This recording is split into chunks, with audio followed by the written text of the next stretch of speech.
രാഹുൽ ഗാന്ധിയുടെ പ്രസംഗം മലയാളത്തിലേക്ക് പരിഭാഷപ്പെടുത്തി അതിമനോഹരമായ രീതിയിൽ അവതരിപ്പിച്ചപ്പോൾ സദസ്സ് നിറഞ്ഞ കയ്യൊടിയോടുകൂടി ജ്യോതി വിജയകുമാറിനെ സ്വീകരിച്ചു.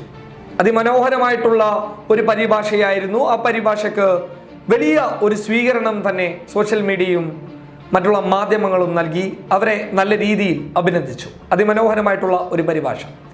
എന്നാൽ കോൺഗ്രസിന്റെ മുതിർന്ന നേതാവ് PJ കുര്യൻ പരിഭാഷ നടത്തിയപ്പോൾ ചില ഇല്ലാക്കഥകൾ പറയാൻ വേണ്ടി തുടങ്ങി. രാഹുൽ ഗാന്ധി ഒന്ന് പറയുന്നു, PJ കുര്യൻ അദ്ദേഹത്തിന് തോന്നിയത് പറയുന്നു. അതായത് ഇദ്ദേഹം BJP-യിലേക്ക് പോകുന്നു എന്നുള്ള ഒരു വാർത്തകൾ കടന്നു വന്നിരുന്നു. എന്നാൽ ആ വാർത്തകളെ ഇദ്ദേഹം നിഷേധിച്ചിട്ടുണ്ടെങ്കിൽ പോലും ഇപ്പോൾ ആ വാർത്തകളിൽ എന്തോ ഒരു സത്യം ഉണ്ടായിരുന്നു എന്നുള്ള ഒരു തോന്നൽ വരികയാണ്.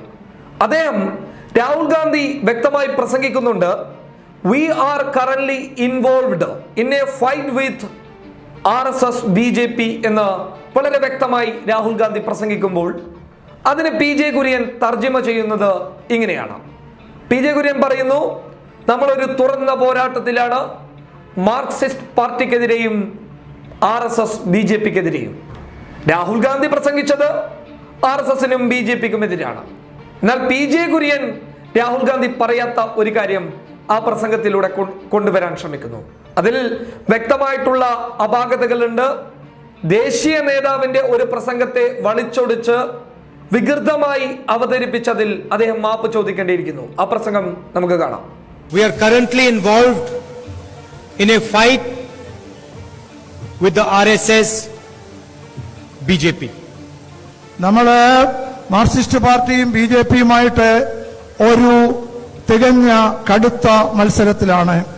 പരിഭാഷപ്പെടുത്തുന്ന ആളുകൾ ഓരോ വാക്കിനും കൃത്യമായിട്ടുള്ള അർത്ഥങ്ങളോടുകൂടി വ്യക്തമായ രീതിയിൽ അവതരിപ്പിച്ചു കൊടുത്ത് സദസ്സിന് കാര്യം മനസ്സിലാകുന്ന രീതിയിൽ ആ പ്രസംഗത്തിനെ പരിഭാഷപ്പെടുത്തുകയാണ് വേണ്ടത്.